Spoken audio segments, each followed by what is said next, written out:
Picture this. The journey ahead starts here together, and together we can build a brighter future. You are listening to Illuminating Hope, a podcast of Hope House.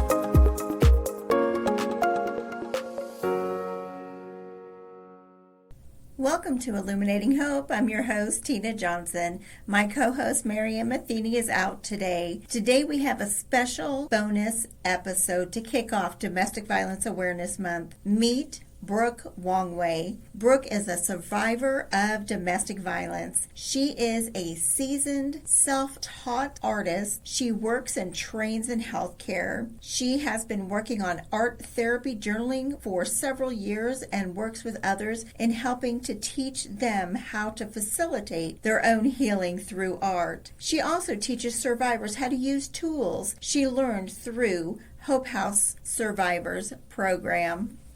Hi, Brooke. Welcome to Illuminating Hope podcast. I'm excited to have you here. Thank you. You're very welcome. I met you when I did a speaking engagement. You got up there first, and I can remember going, oh my gosh, I have to follow this story.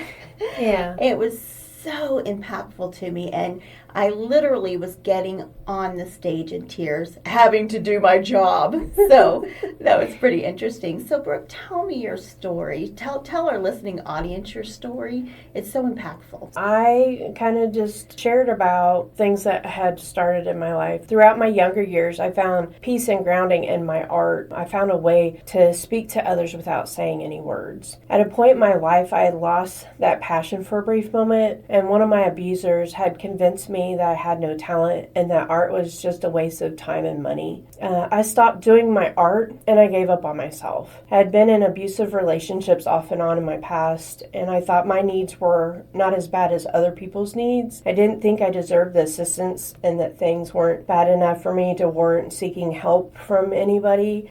One day I found myself in court defending myself against my ex-husband and his lawyer. I won a case granting an ex parte, and that day I actually met with a Hope House court advocate after I got done, who approached me about the services at Hope House, and was a really big step for me to be able to reach out and talk to them. And I was a little bit fearful and wasn't sure how that was going to go, but in doing so, myself and my children started receiving both individual and group therapy at Hope House. Oh, that's great. Yeah, I was able to eventually distance myself from my abuser, and I renewed my interest in creating art through working with my therapist individually and then also with my kids, and started doing my art again. I had often escaped into my art journals to work through my thoughts and my feelings, and my therapist helped me talk through a lot of different hard situations I was having, and I did like EMDR therapy. And talk to me about what EMDR therapy is. It was like that rapid eye movement type stuff where like you'd hold to some type of equipment and it kind of had like a sensor, a little buzzer. There was also some other things. So roses is a big smell for me, like flowers, because I was always around. My grandparents had a flower business, and so that was the nature and the colors and the smell kind of helped refocus me, and it would calm me down and everything. So that was something that we would start with the smell. So I had like a lotion, and so anytime I can take that tool with me wherever I go, and so I shampoo with rose scented things, and so when I know I have a stressful thing going on that day, I'll use that scent. And so it kind of rewired my brain to where I can kind of just smell that. I can put my hands up to my face and smell my roses, and then it just kind of calms me down. And so almost takes you back to a happier time, or maybe finding that joy that was lost, right, because you were living with an abuser. Yes.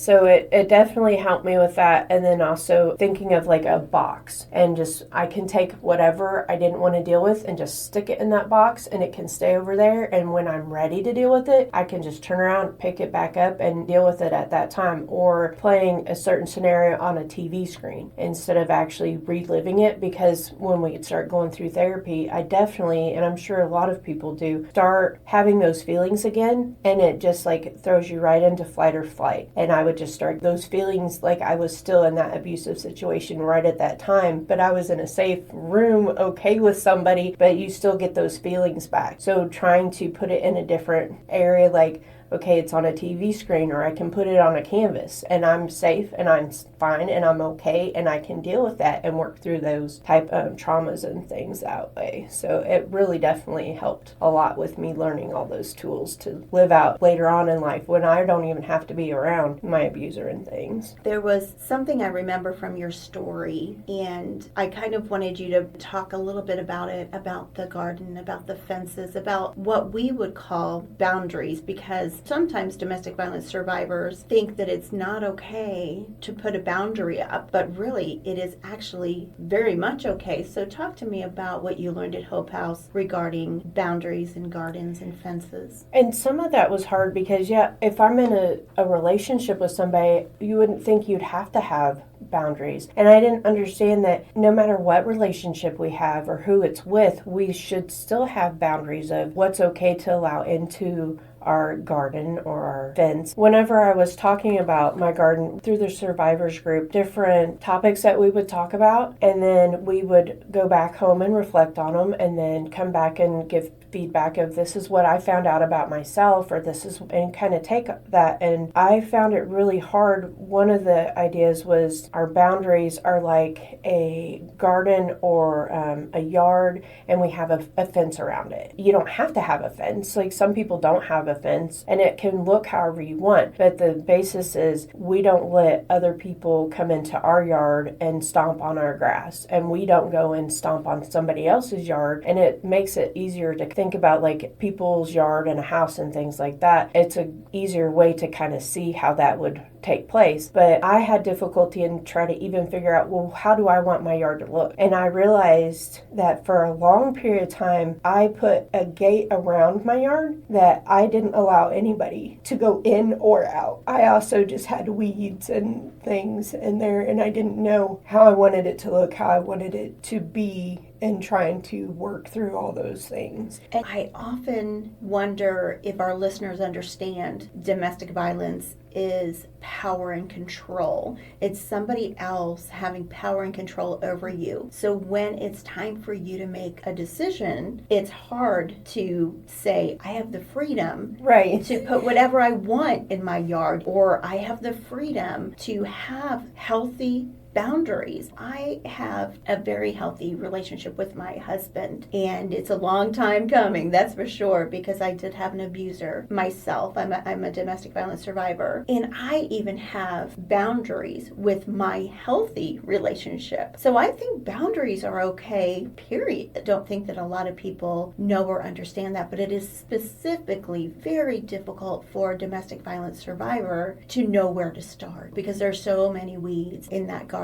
So talk a little bit about what you figured out about yourself and where you wanted to start in that process. I figured out that I wanted to be a safe place for others and myself. I mean, just my family, my friends, people I don't even know. I want to be that safe place where somebody can come to me and that I can help them with growing and being happy and knowing that it's okay. And there are people out there that actually care about others and want to help, and that we've been through the same things, and we see that, and it's okay. And just to start facilitating that and giving hope to others. It seems like healing empowers you to see the hurting, and then you just want to move forward. And that's my life work. I want to move forward to empower domestic violence survivors who don't have their voice yet, or who have lost their voice. We've lost some survivors through the years to the evil we call domestic violence. So I think that is a very attainable goal for sure for you. I'm excited actually that you're going on this journey. When I was at the Inglewood Art District doing my speaking engagement, and there's a piece of art that you created through your healing. Tell our listeners about the conviction behind that art and how that helped you heal, because I know you had to go talk to other people to even finish this piece.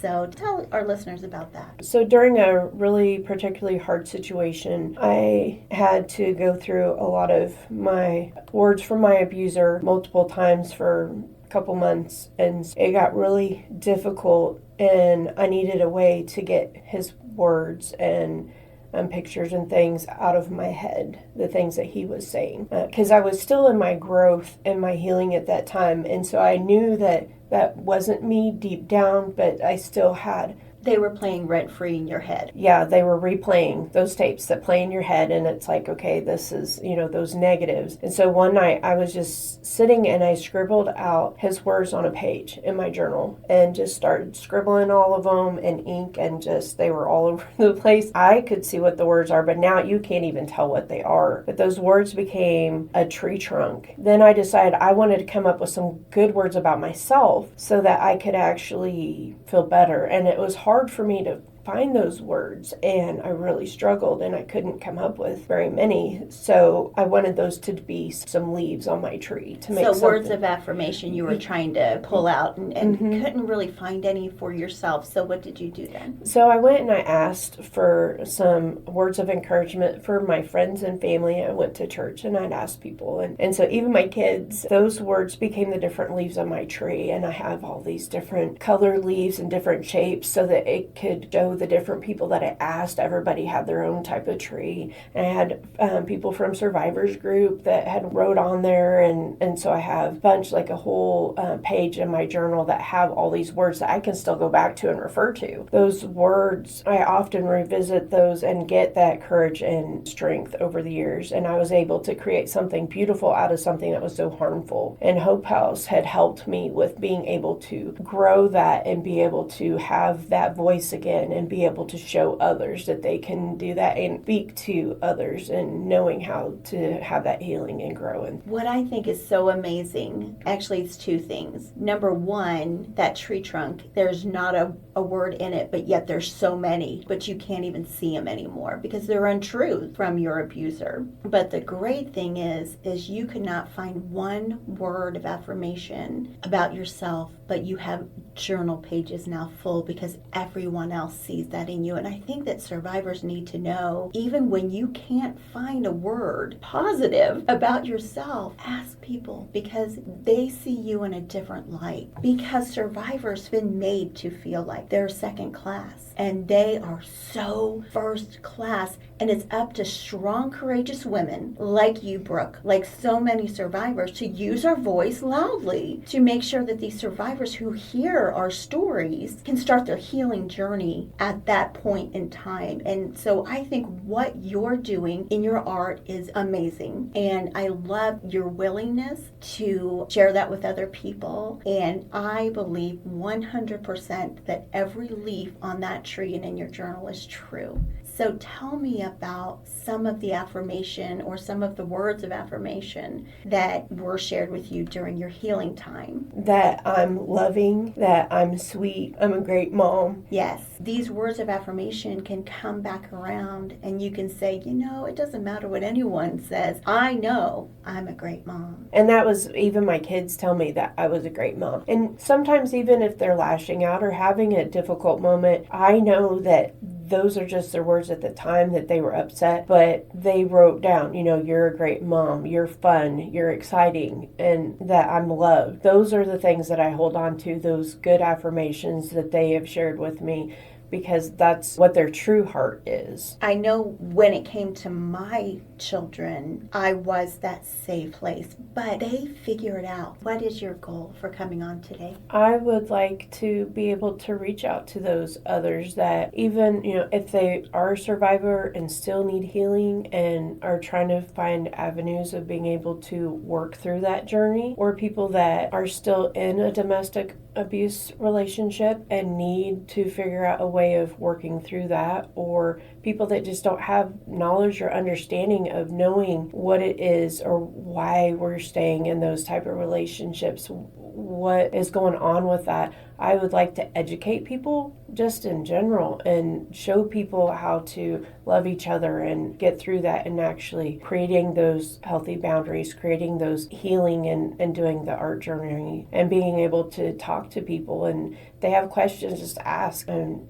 just to share and work through those processes together. Because I think that's the biggest thing is people don't understand. I think just educating and working on those things would be a big thing for people in general. You know, there was a quote, and I'm going to have to paraphrase it, but it was from Harriet Tubman, and she said, "I saved 1,000 slaves, but I could have saved 1,000 more if they knew they were slaves." And I think that is an issue sometimes with a domestic violence survivor, because they're living their life day in and day out, always having to be 2 or 3 steps or 2 or 3 days ahead to try and just have peace in their household, or to try to figure out what their abuser is going to do next. And so I think that it's great to speak out as a survivor, to hopefully get this kind of education and these kind of podcasts in the hands of domestic violence survivors so they know they are in a domestic violence relationship. So I think that is so important. I'm just so thankful that Hope House was around to help me. I don't know what I would have done or where I would have ended up had it not be for Hope House. Just being around the people that I've been around in life and stuff as I've been older, I've had a lot of people tell me I'm pretty strong, but there's a lot of times where I didn't feel like I was strong at all, and it amazes me that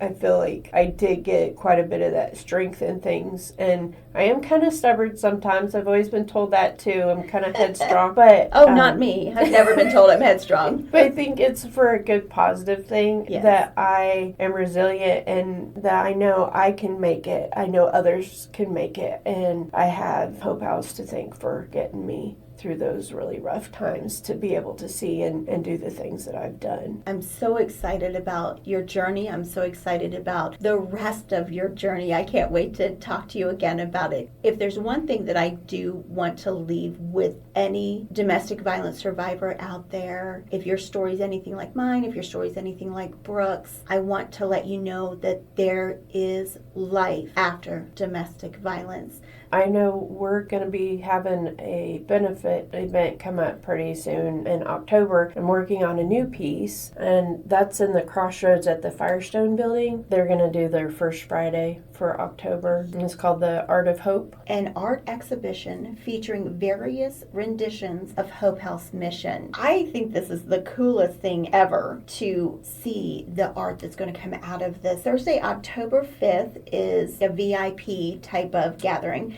And then Friday, October 6th, it's open to the public down at the Crossroads. And the art pieces will be up for bid with the proceeds benefiting Hope House. And so, Brooke, you talked about wanting to have a piece there, which I think is so crazy amazing. So excited about that piece. I can't wait to see the end of it. Just what you've showed me so far. It's amazing. It's amazing. And I've been working on my garden too. The garden that I was afraid of not being able to finish whenever I went through Survivors Group, I actually am working on so I can put it up in my house so that I can remind myself of where my boundaries are and then what I am now, and have a reminder of, yeah, I have had my growth and I've been working on it and didn't realize even that I was working on it for a while. So what started out with thistles and weeds and all of those things is actually ending up being a bright and beautiful garden. Mm-hmm. Brooke, you're awesome. Thank you. Thanks for coming on. Thank you.